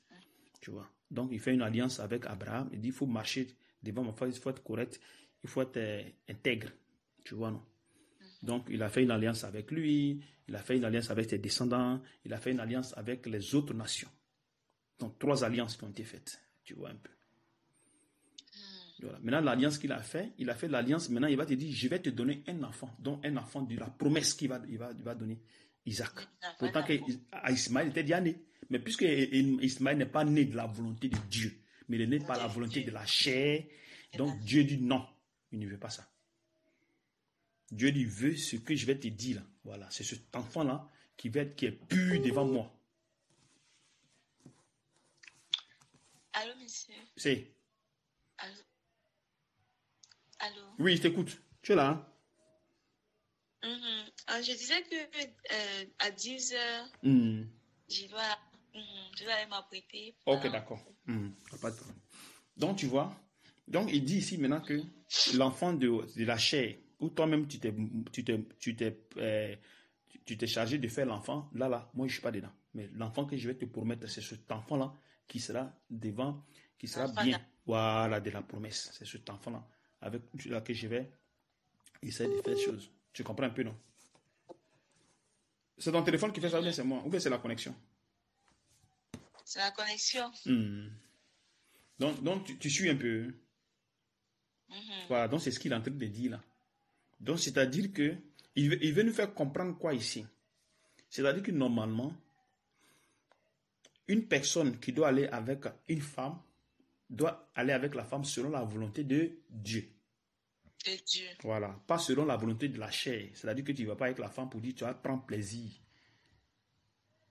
Voilà, c'est-à-dire qu'on ne manifeste pas le désir de la chair pour plaire à Dieu. Parce que Dieu nous a dit de se multiplier. Mais le fait qu'il dit de se multiplier dans sa volonté et non dans la volonté de la chair. Vous voyez les animaux là, quand ils veulent se multiplier, ils veulent aller ensemble. Vous voyez que c'est quand ils sont en chaleur, non? Voilà. Mais quand ils ne sont pas en chaleur, c'est où vous les voyez faire ces choses-là. Non. Mais maintenant, nous, à tout moment, on est dedans. Ou bien c'est pas ça. C'est ça. Donc, ça veut dire que l'animal est plus intelligent que nous. Tu vois le travail du péché. Tu vois, donc c'est ça là qui nous met dans tout, qui nous amène dans tous les problèmes. Qui nous attire ces malédictions à gauche, à droite.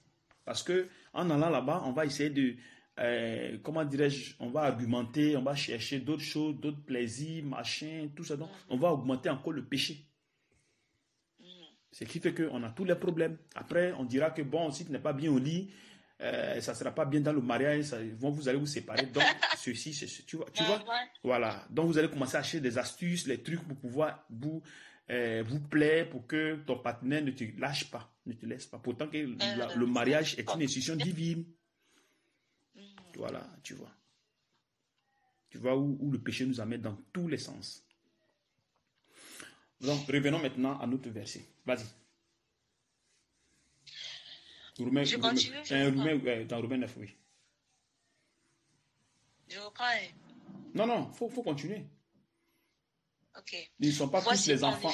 Verset 8, c'est-à-dire, ce ne sont pas. C'est-à-dire que ce ne sont pas c'est pas les enfants de la chair qui sont les enfants de Dieu. Voilà. Mais ce que sont les enfants de la promesse. Mais ce sont les enfants de la promesse qui sont regardés comme la postérité. Oui. Verset 9. Voici en effet la parole de la promesse. Je reviendrai à cette même époque et Sarah aura un fils.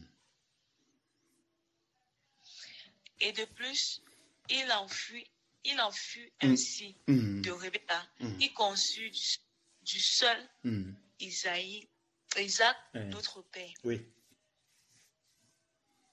Car, quoique les enfants ne soient pas encore nés, et il n'est fait ni bien ni mal, afin que le dessein d'élection de Dieu subsiste, sans dépendre des œuvres, et par la seule volonté de celui qui appelle. Il fut dit à Rebecca, l'aîné sera assujetti au plus jeune, selon qu'il est écrit.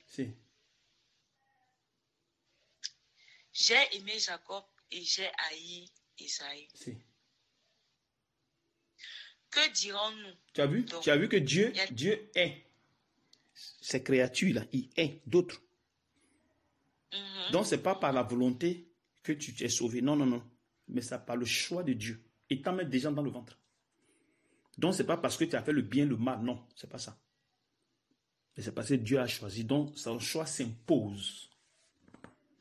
Voilà. Donc, c'est pour cette raison qu'il ne laisse pas par nos... C'est pas par nos œuvres qu'il fait. Non, ce n'est pas ça. Puisqu'il dit que ce n'est pas par les œuvres que vous êtes sauvés. Et nous savons que la foi ne vient pas de l'homme. La foi est une œuvre spirituelle. Elle n'est pas charnelle. Tu dis?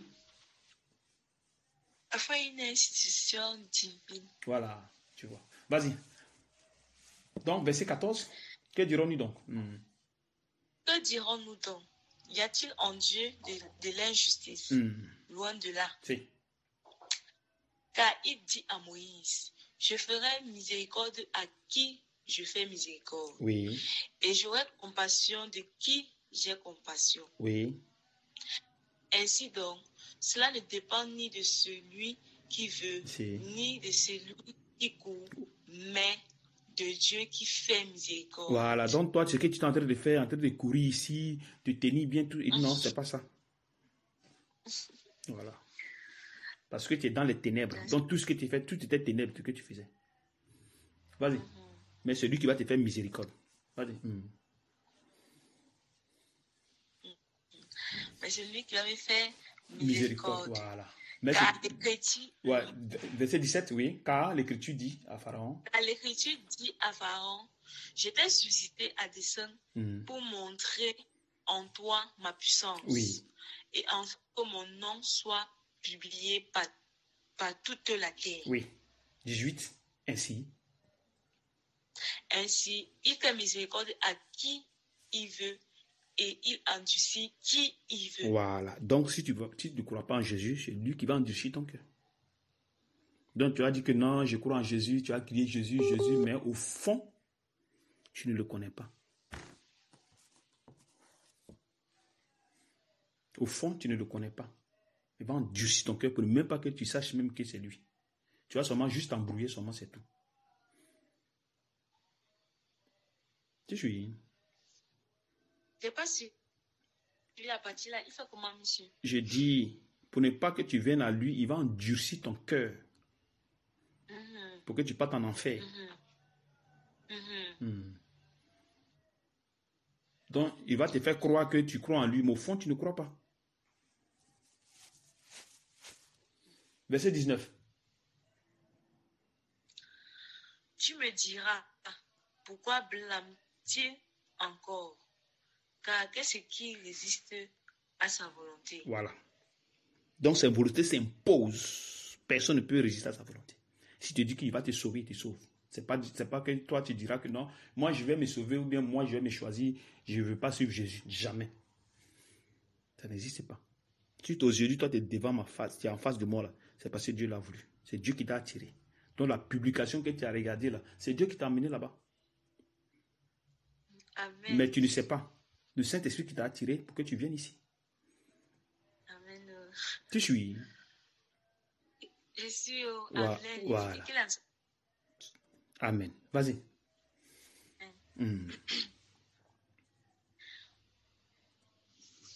Oh homme, toi plutôt, qui es-tu pour contester avec Dieu? Oui. Le vaste d'agir dira-t-il à celui qui l'a formé, pourquoi m'as-tu fait ainsi? Si. Le pourquoi n'est-il pas maître de l'agir? Si. Pour faire avec la même masse un vase d'honneur Si. et un vase d'un usage vie. Et que dit, si Dieu, voulant montrer sa colère et faire connaître sa puissance, Si. a supporté avec une grande patience des vases de colère formés par la perdition. Un instant. Donc, il a fait des vases de colère pour la perdition. C'est ce que ça veut dire ici. Il a formé des personnes pour sa colère. Donc, il a créé des gens qui vont endurcir leur cœur et lui va se fâcher avec eux. Mais contre eux. Tu suis? Oui. C'est-à-dire, Dieu t'amène à endurcir ton cœur pour que tu sois dans le péché. Maintenant, il se fâche contre toi puis il te frappe. que tu viennes à lui. Non, non, non. Pas comment venir à lui. On dit tu es allé à la perdition, tu dis venir à lui comment? C'est-à-dire que quoi?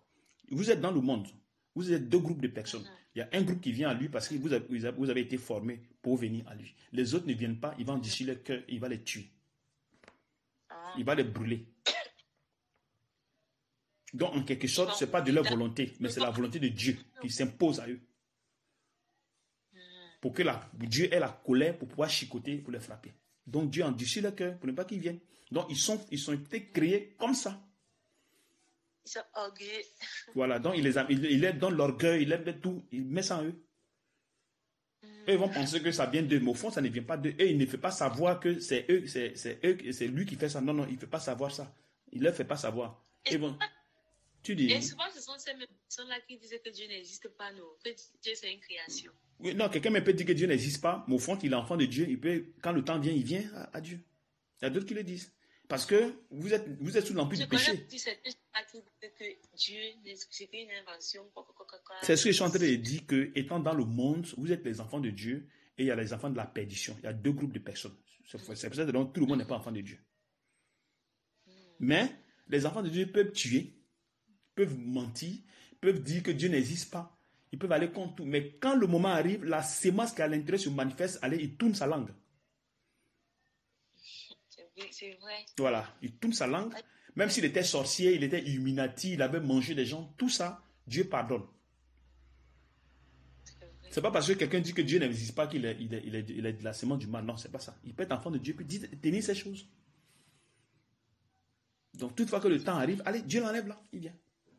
Il peut être même une prostituée ou plein de choses. Mais quand le temps arrive, allez, Dieu l'attire. Et vas-y dans le verset. Et s'il a voulu faire connaître la richesse de sa gloire envers des vases de miséricorde qu'il a d'avance préparé pour la gloire. Voilà, donc cette vase de trucs qu'il a créé pour sa gloire là, en eux là, il a mis les œuvres qu'il a préparées d'avance, que tu as lu là. Voilà, donc les œuvres, il a préparé ça d'avance à l'intérieur d'eux. Donc ce sont ces œuvres qui vont maintenant se manifester quand le temps viendra. C'est la raison pour laquelle quand vous venez dans le corps, il y a du travail à faire. Il doit travailler sur votre personne. C'est-à-dire transformer votre personne. Donc vous allez quitter de la vie païenne à la vie spirituelle. Donc vos manières de penser, tout ça, tout va changer. Donc il va vous rééduquer. Tu suis? Je suis, et pour ça on a toujours besoin d'un. Voilà. Maintenant on va lire le dernier verset comme tu vas partir. Va dans Éphésiens 4, verset 11. C'est le dernier, puis tu te laisses. Merci, hein. Merci pour le temps que tu m'as accordé. Merci. Merci aussi pour le temps que vous m'avez. C'est à moi de vous dire merci. Non, mais nous, on est là pour vous. Hein. Nous sommes vos esclaves. Donc, nous, on est là pour vous. On est là pour vous. Mais c'est un don et c'est un choix. C'est Dieu a porté ce choix-là comme ça pour vous. Amen. Amen. Éphésiens combien? Éphésiens 4, verset 11. Et il a donné les uns comme apôtres, les autres comme prophètes. C'est de ça que je parlais maintenant. Les autres comme évangélistes et les autres comme pasteurs et docteurs. Donc vous êtes des apôtres, un peu de prophètes. Voilà, donc Dieu a mis ces gens-là pour que vous, qui allez croire en lui, vous puissiez être transformés. Voilà. Donc, il vous appelle déjà des saints. Quand tu crois déjà à la parole vérité, hein, pas dans les églises bizarres, ou bien être à la maison, dire que je crois en Jésus. Non, c'est pas ça. Il faut qu'on te prêche pour qu'on fasse de toi disciple d'abord, la première des choses. Pour que tu sois sur l'autorité d'un homme de Dieu. Voilà. Donc, c'est cette personne-là maintenant, sur son autorité, maintenant, tu grandis dans la foi. Maintenant, pourquoi maintenant tout ça? Vas-y. Pour le perfectionnement des saints en vue de l'œuvre du ministère et de l'édification du corps de Christ. Oui. Vas-y. Jusqu'à ce que nous soyons tous parvenus à l'unité de la foi. Voilà. C'est-à-dire que la foi a une unité. À l'unité de la foi. Voilà. Donc actuellement, la foi, quand tu crois, la foi est vide. Puisque c'est par la foi qu'on est juste devant Dieu. Et quand tu crois en Jésus, c'est pas que tu viens puis en même temps tu changes. C'est impossible. Comme c'est un enfant qui naît, mais il ne grandit pas un coup, il ne marche pas un coup. Il y a une procédure. Tu vois un peu? Une procédure. Voilà. Donc il faut de manière progressive que la personne va grandir. Voilà. Donc c'est pareil dans la foi, c'est la même chose. Dans la foi, au fil du temps, la foi grandit. Jusqu'à l'unité. À l'unité. À l'état d'homme. Oui. À l'état d'homme, oui. À la mesure, nature parfaite de Christ. Voilà. Donc il va vous amener à Christ, l'homme parfait. C'est ce qu'il est en train de dire. Ouais. Vas-y. Afin que nous ne soyons plus des enfants flottants et emportés à tout vent de doctrine. Tu as vu? Donc il y a une raison. Tu as vu? Il y a une raison. Vas-y. Des doctrines. Pas la tromperie des hommes. C'est. Par leur ruse. C'est. Dans les moyens de séduction. Voilà. Tu vois un peu. Donc quand vous allez grandir dans la foi, personne ne pourra plus vous amener à gauche, à droite. Voilà. Vous serez des personnes déjà dans la foi fermes dans toutes choses, dans toute la connaissance de la parole. Donc quelqu'un va venir, ça ne va pas marcher. Vas-y. Enfin que nous soyons, mais que professant la vérité dans l'amour, nous croyons à tout égard en celui qui est le chef, Christ.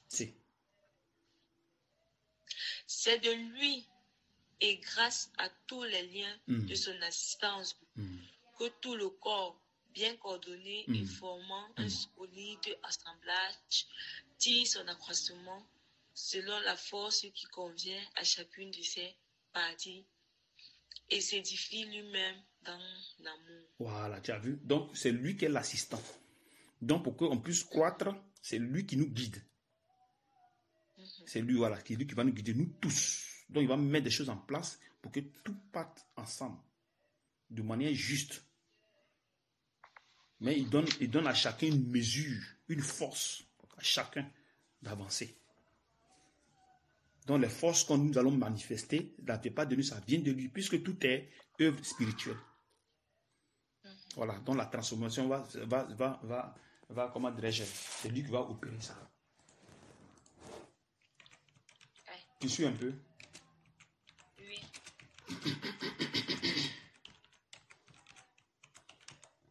Il continue. Tu dis? Non, ça va. Allons dans le dernier verset, 1 Corinthiens 6, verset 19. Ou bien verset 18.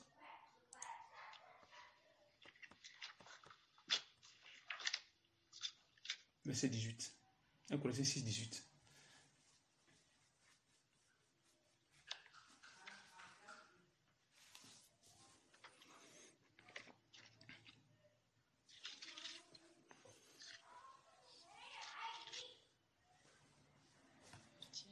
Hmm. 1 Corinthiens 6, 18. 1, 6 plutôt. 1 Corinthiens 6, 18.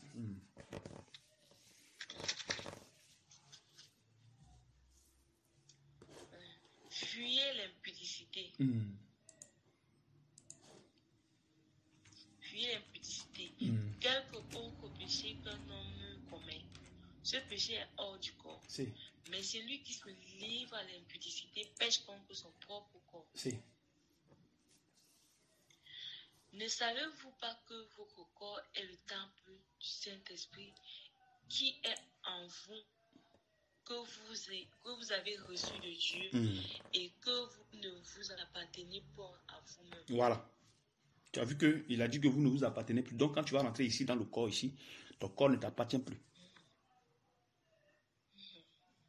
Tu suis un peu ce qu'il dit là-bas. Oui. Voilà. Il est. Fuyez l'impudicité, quelque autre péché qu'un homme commette.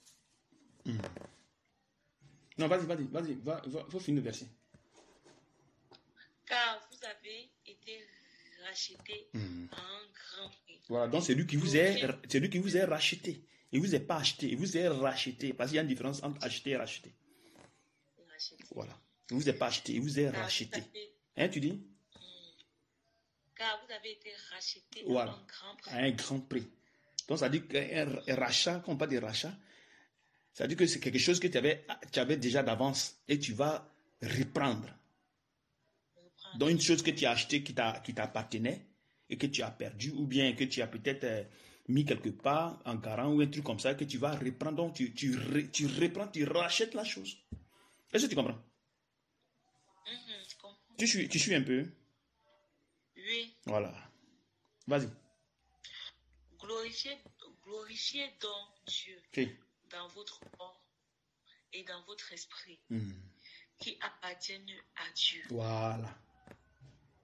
Ton corps, ton esprit, ton être appartient à Dieu. Donc tu es sous son autorité. À partir d'aujourd'hui, tu es sous l'autorité de Dieu. Tu ne vas plus faire ce que tu veux. Même si tu veux faire ce que tu veux, tu ne pourras pas. Parce qu'il va te chicoter, il est capable de faire beaucoup de choses sur ta personne. C'est comme le mari. Voilà, quand tu as le mari, quand tu viens chez le mari, tu ne fais pas ce que tu veux. Tu vas te bastonner bien. J'étais sur mon doigt. Tu dis?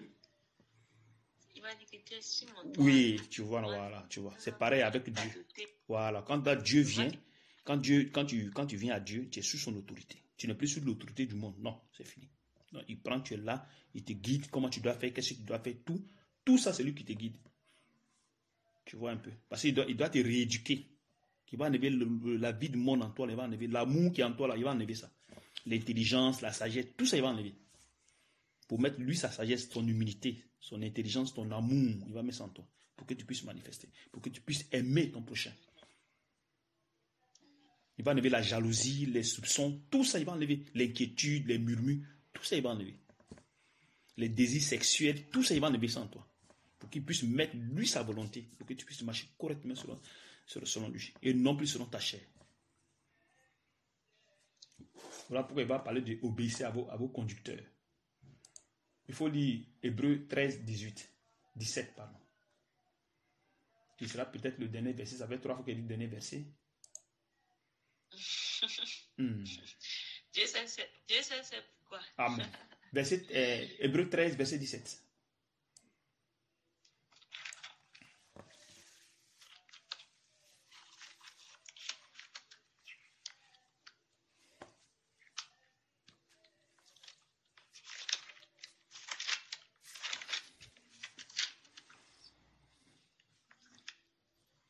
Obéissez à vos conducteurs. Oui. Et ayez pour eux de la déférence. Oui. Car ils veillent sur vos âmes comme devant en rendre compte. Donc tu as vu une responsabilité. Voilà. Maintenant, toi qui étais celui-là qui veille sur ton âme.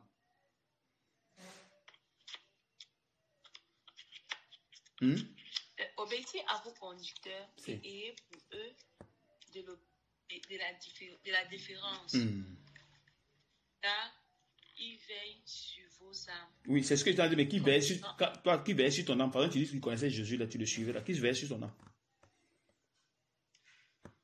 Personne. Tu as vu? C'était moi-même. Voilà. Donc, tu as vu que tu étais en erreur. Il faut avoir un conducteur, voilà.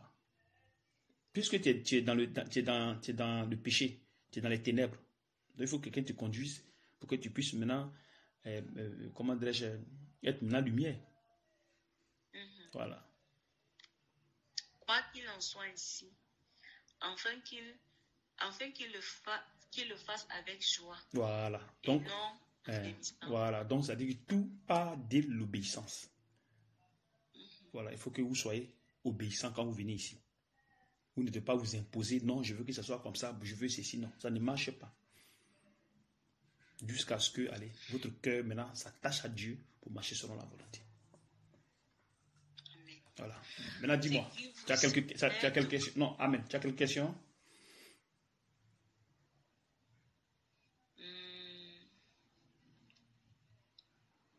pas pour le moment. Ok. Maintenant, dis-moi. Parce que d'aujourd'hui était clair et avec vos explications aussi. Donc, tu as compris beaucoup de choses. Beaucoup. Voilà. Que le Seigneur te fortifie. Donc, quand tu auras le temps, tu me fais signe. Je vais te mettre dans un groupe. Comme ça, tu seras suivi par le Saint-Esprit qui va te conduire pour que tu reçoives aussi son esprit. Et aussi que tu dois manifester aussi les signes qui accompagneront ceux qui auront cru. C'est ce que dit la Bible. Tu sais ça, non? Quand on croit en Jésus, là, il faut qu'on manifeste les œuvres. À travers le témoignage parfois. Voilà. Donc, il y a des manifestations, il y a les guérisons, parce qu'il y a les dons que vous devez manifester. Voilà, les dons que vous allez manifester. Donc, ces dons-là, il faudrait que ça arrive. C'est ce qui va dire qu'au moins tu as cru en Jésus. Ah oui. Sinon, tu dis que tu as cru, mais tu ne peux même pas guérir quelqu'un, tu ne peux rien faire. Comment tu fais? Tu as cru, ok. Maintenant, qu'est-ce qui prouve que tu as cru? Tu n'as pas changé, rien, puis tu es là, tu ne peux pas imposer la main à quelqu'un, tu dis que tu as cru en Jésus. Tu vois l'erreur que font les gens. Quand on lit Marc 16, il dit quoi? Il dit, celui qui croira et qui sera baptisé sera sauvé. Mais celui qui ne croira pas sera condamné. Voici les miracles qui accompagneront ceux qui auront cru en mon nom. Ils chasseront les démons. Ils parleront les nouvelles langues. Ils saisiront des serpents. S'ils boivent quelques breuvages mortels, il ne leur fera point de mal. Ils imposeront les mains aux malades et les malades seront guéris. Toi, tu fais ces choses-là? Il y a des signes qui t'accompagnent? Oui, maintenant. En fait, je suis en voie d'y arriver. Non, il n'y a pas de maintenant. Il dit avant, quand tu dis que tu crois en Jésus, que tu es chrétien, que ceci, tu es cela. Bon, avant ce que je faisais, c'était mes peu de connaissances que je recevais. Je cessais de partager avec mon entourage. Non, moi je dis guérir les malades, saisir les serpents, faire ceci. Est-ce que tu faisais? Enlever les démons? Non. Tu dis que tu as cru, pourtant que ici c'est écrit qu'il y a des signes qui vont vous accompagner. Si tu as cru, pourquoi tu ne peux pas faire ces choses-là? Non, je ne sais pas, Tu dis? Je n'imposais pas. Je n'imposais pas. Donc c'est que tu n'as jamais cru. Donc tout ce que tu faisais là, c'était cadeau, c'était une chose. Tu vois, c'est maintenant que tu vas commencer à croire maintenant. Tu vas maintenant croire en Jésus. C'est maintenant. Amen. Tu comprends. Que le Seigneur te fortifie. Amen. Les jeûnes que nous allons faire, il y a les jeûnes que j'ai mis dans le groupe qui va se passer à partir de lundi. Jeûne de 6h à 18h. Jeûne normal au fait. Voilà, puis je vais vous donner comment on appelle ça, comment il faut prier. Il y a un audio que il y a un audio qui est dans le groupe que je vais te donner. Et comme ça, tu verras comment on prie, qu'est-ce qu'il faut faire, machin. Bon, tu vois un peu. Maintenant, on va faire pour pouvoir enseigner en choses, comment dirais-je, il y a un programme qui est là, que je vais vous donner. Et comme ça, allez, je vais vous enseigner là. On va se regrouper, on va se connaître. On va prier ensemble. Voilà. Parce que tout se passe en esprit. Donc nous sommes unis en esprit, l'esprit de Christ. Voilà. Que tu sois au Cameroun, que je sois ici, on est rapprochés. Parce que dans le monde spirituel, la distance n'a pas de problème. Voilà, c'est le physique qui a problème, sinon la distance dans le monde du côté spirituel. Si les gens qui marchent, qui dérangent les gens dans la nuit, là, peuvent se déplacer, combien de fois nous chrétiens? Amen. Tu vois un peu. Voilà. Donc, c'est un peu ça. Que vraiment le Seigneur te fortifie. Donc, lundi, il faut t'apprêter. Tu as déjà jeûné une fois dans ta vie? Oui. Et comment tu fais ton jeûne?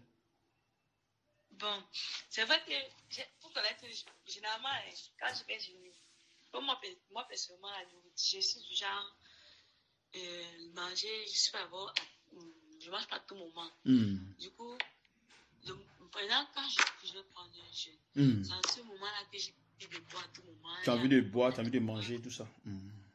Maintenant, quand tu jeûnes pourquoi? Pour quelle raison tu jeûnes? Bon, parfois, quand j'avais peut-être une situation qui me dérangeait, j'ai décidé de prendre un jeûne et pendant ces jours, 7 jours-là, mes intentions de prière, c'est ça que je faisais. Donc le matin, je me lève, je fais ma prière, après j'essaie de manger un petit quelque chose si je peux. Et après, voilà. Maintenant, le jeûne que tu vas faire maintenant, c'est le jeûne pour pouvoir avoir la nature divine, pour révertir la nature divine de Christ. En fait, ne plus être maintenant attaché au péché, à être détaché du péché, pour marcher correctement, sans tache ni ride, irrépréhensible, pour l'attendre à ce qu'il vienne te chercher, quand il va apparaître dans le ciel. Donc le mensonge qui est en toi, toute l'intelligence, tout ce qui est en toi qui est charnel, allez, va disparaître. Ok. Amen. Que le Seigneur te fortifie. Bonne journée. Et on a plus. Merci. Ciao. Merci Tu dis? J'ai vraiment été édifié pendant tous ces enseignements. Je vais encore reprendre ça moi-même. Oui, j'ai enregistré, donc je vais t'envoyer ça. D'accord. Voilà, c'est les enseignements qu'on fait. On fait des enseignements comme ça. Il y a pour d'autres aussi, tu vas écouter aussi. Donc, il y a les enseignements qui sont sur YouTube. Voilà. Donc, à chaque fois dans le groupe, tu verras des enseignements, c'est ce qui va vous fortifier. D'accord. Que le Seigneur te fortifie. Ciao.